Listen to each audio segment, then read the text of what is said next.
Márcio, o senhor estava falando sobre o overbooking. E aqui, para quem chegou agora, está nos assistindo aqui, é elogiável essa atitude da GoEast, a importância de comunicar, de informar você consumidor, você passageiro que está nos assistindo agora, é a importância de você saber os seus direitos. E me traz, assim, com uma admiração grande, a empresa que se preocupa com isso. Não é comum, é uma atuação de vanguarda, mais uma vez, parabenizá-los.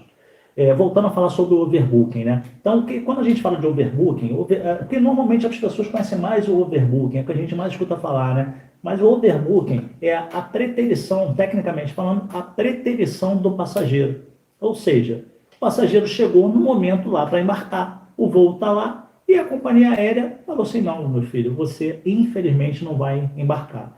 Assim como o overbooking, eu estava explicando, a gente tem o overload, que é excesso de peso e acaba ocasionando o mesmo transtorno para o passageiro. Então, quais são os direitos do passageiro que é preterido dessa viagem? A companhia não deixa ele embarcar. Primeiro ponto importante a se destacar, o Márcio já tinha citado aqui anteriormente, a companhia ela vai buscar por aqueles passageiros, né, voluntários que queiram, que possam ser recomodados em outro voo, mediante uma compensação financeira negociada entre passageiro e companhia aérea por liberalidade. Óbvio que a companhia aérea vai pegar o passageiro e vai fazer ele assinar um termozinho, porque aí ele vai abrir mão de uma demanda judicial posteriormente.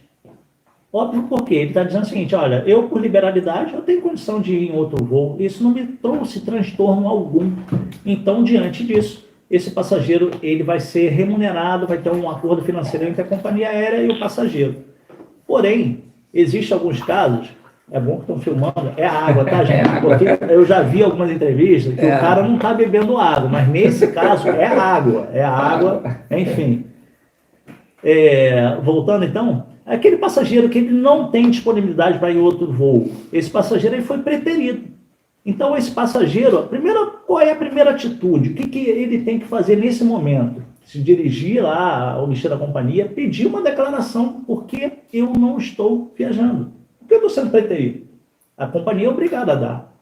Um outro detalhe, ele tem que exigir imediatamente a indenização que ele tem direito com base na resolução da ANAC. Se for um voo internacional, são 250 DES. DS, né, para quem chegou agora, não está nos assistindo, é o direito especial de saque, que é levado em consideração SDS para fazer a indenização do passageiro. Mas como você, assim, tem companhias aéreas que voam para todos os lugares do mundo, então o que se faz?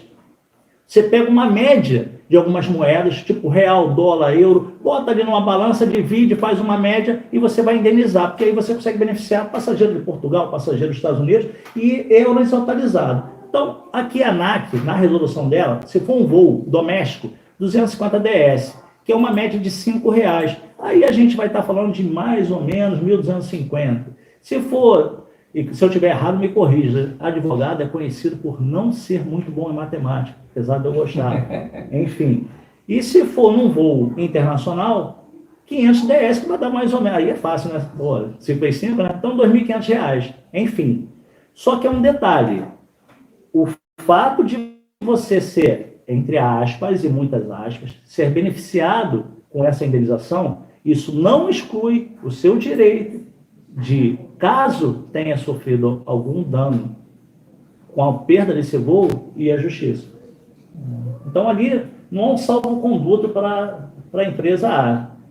Paguei agora, está tudo bem. Não é assim. Porque, vamos supor, se eu tiver que ir participar de uma audiência em outro estado, muitas vezes acontece isso. Aí você tem R$250, ou melhor, 250 DS, aí R$1.200 de reembolso. Isso não vai ajudar a minha vida. Eu perdi lá uma audiência, eu perdi uma reunião, o médico que ia operar deixou de atender o paciente, às vezes é um paciente emergencial. Então é importante que, se você se encaixa em algum desses casos, de você buscar essa informação e levar esse problema, a sua dor, como o Márcio citou mais cedo, ao seu advogado de confiança. Ele vai saber muito bem como tratar isso. Ocorreu um dano moral ali? Ocorreu algum dano material? Você deixou de fechar algum negócio por causa disso? Então, tudo isso tem que ser levado, né, em consideração para que possa fundamentar uma futura ação. E eu lembrei também, e aqui eu vou repetir, que é importante que aquela assistência material, no caso de atraso de voo, no caso do cancelamento, né, interrupção de serviço, ela também se faz presente no overbooking, no overload, no caso de preterição.